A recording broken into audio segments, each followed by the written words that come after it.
Hello everyone, welcome back. Today we're going to be talking about AR pistols, AK pistols, SBRs, basically short barrel rifles. Okay, and let's take a step back and talk about this whole concept, how it came about.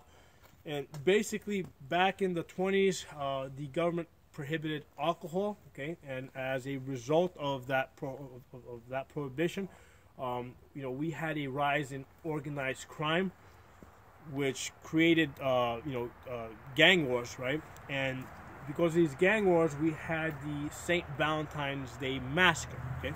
And as a direct result of the St. Valentine's Day Massacre, we got the National Firearms Act of 1934, okay?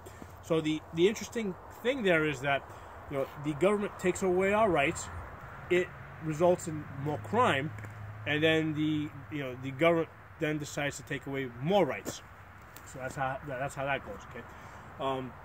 So that said, how did we end up with the SBR? Okay. Well, in its original draft, the NFA included prohibitions on revolvers and pistols. Okay, anything that was concealable. So revolvers, pistols, and short barrel rifles. Now, through the bullshit negotiation that goes on between politicians, the revolvers and the pistols came out, and the short barrel rifles stayed in there. Okay? So that's why it makes absolutely no sense, because basically the NFA was negotiated back and forth to the point where it's basically not recognizable from how it was originally designed. Okay,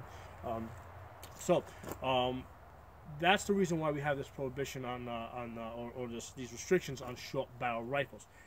Now, for a long time, basically anything that resembled a short barrel rifle was prohibited or restricted. Okay, and then what happened is the AR-15 came along. Okay, AR-15 comes along. Okay, and what they did is basically they put a short barrel on this. Okay, with no stock. Okay, and they said, it's a pistol. Okay. Luckily, the ATF swallowed that. Okay, and here's the interesting thing with the AR pistol. The AR pistol has a buffer tube here, right, with a spring inside, and that is necessary in order for the gun to function. Okay, so what people soon realized is that, okay, I've got this AR pistol here, short barrel, and I got this buffer tube back here.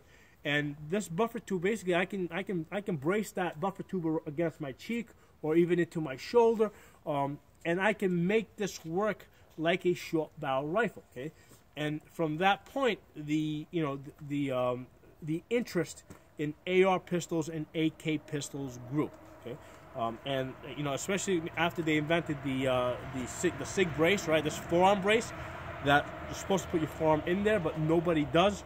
Okay, basically this is effectively a stock. Okay, so basically nowadays people will basically just shoulder this and use this as a short barrel rifle, and the ATF has gone back and forth on whether you can shoulder it or not shoulder it, or whether you can have occasional touching, and basically at this point none of that would basically survive in a courtroom. Okay, so basically everybody shoulders this thing nowadays. Okay, so that's how we got the AR pistol. I was very surprised when we got the AK pistol, okay, because and they allowed the SB brace on that, because the AK pistol doesn't have a buffer tube.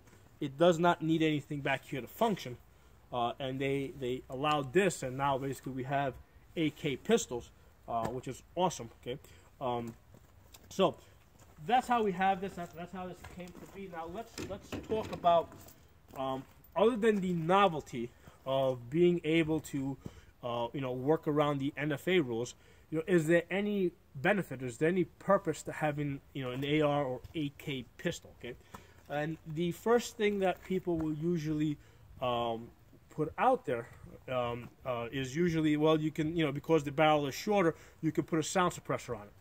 And then, yeah, that makes all the sense in the world. I totally agree. If I don't have any suppressors. If I was to get at some point I decided I was gonna, go through that work with the ATF and go through that NFA bullshit, I would definitely get a suppressor, and I would probably put it on a on a short barrel rifle or on an AK or AR pistol. Okay, but I've not done that. So is there any other benefit besides being able to put a suppressor on this? Because remember, if you put a suppressor on a barrel that's 20 inches long already, right, you're going to end up with a barrel, an insanely long barrel, right?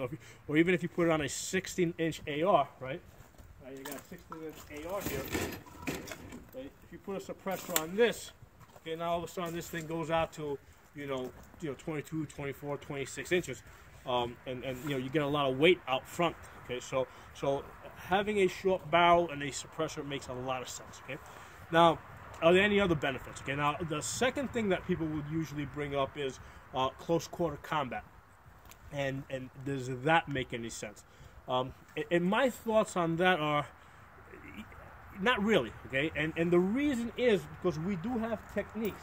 Like if I have a wall here, right, and I'm trying to, we do have techniques of working. First of all, I can shorten this, okay, right? Because if I shorten this and I stand it next to the AR pistol, the receivers basically stop at the same point. Okay, and all I have is this additional length over here. So we do have techniques of working, in close quarters with a with a 16-inch barrel. And here's the thing: your fight may start indoors. But what happens if it moves outdoors? Okay, if it moves outdoors with this, I can easily extend this, and continue the fight. And now I still have a rifle that's effective to 200 yards and beyond. Okay, with the AR pistol. Okay, in all my, this shoots 5.5. This is a 7.5-inch barrel. Okay, it's really effective out to 75 yards. I can get hits at 100 yards, but I would say that anything past that, I mean, you're just kind of it's like you're playing the lotto. Okay, so the max effective range of this, I put it at 100 yards. Okay? And I really don't even want to be that far with it. I want to be inside of 75 yards with this. Okay, so that's the issue that I have with AR pistols for close quarter combat. Now, mind you, yes, you can get this a little bit longer, and the longer you go, the more advantage that you have outdoors.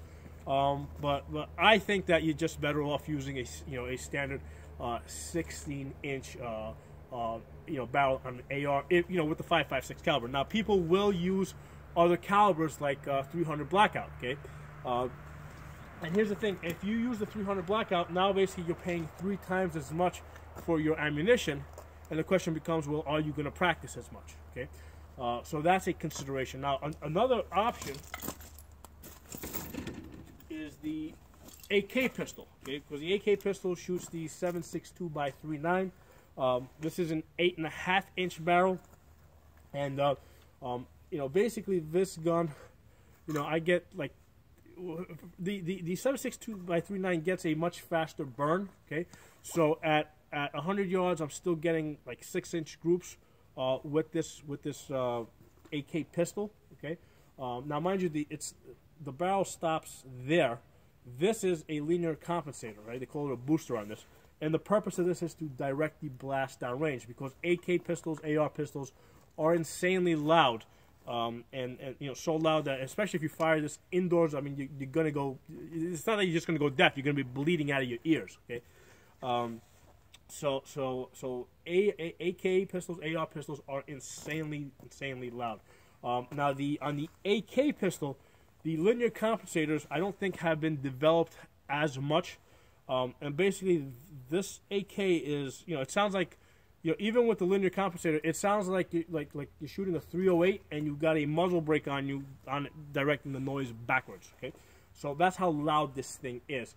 And I don't think that the brakes on AKs have been developed to the same point that they have been developed on the ARs. This AR here with the 7.5-inch barrel, basically the barrel stops here. This is all linear compensator on it. It's got the Spitfire on it, basically this sounds like a standard 16-inch barrel AR-15. Okay, so that's been a little bit more developed. weight-wise, I mean, I think maybe this is a pound lighter than the standard, than let's say the other AR I got right there. There is a lot of weight in this rubber back here. If you get the blade, you could probably knock at least a half pound, maybe a full pound off of that. So you can end up with a pretty light gun. Okay. So that's the thing with when you go AR pistols, AK pistols, you have to have something to quiet the gun down a little bit because it's insanely loud. And I don't think that there's that many benefits as far as working indoors. Okay, if you're like literally fighting this close to somebody, yeah, maybe, but if you're out here, it's not going to make a difference. And furthermore, even if I'm out here with this, okay, if somebody's at that distance, okay, obviously I don't want to bring the barrel up, right, because they can grab it. I can step back and fire my shot, okay. So there's techniques that we can use working close quarters with the standard barrel. Okay, so I think AR and AK pistols are really cool novelties, and I think it's great that we have a way of giving the two fingers to the ATF and the government.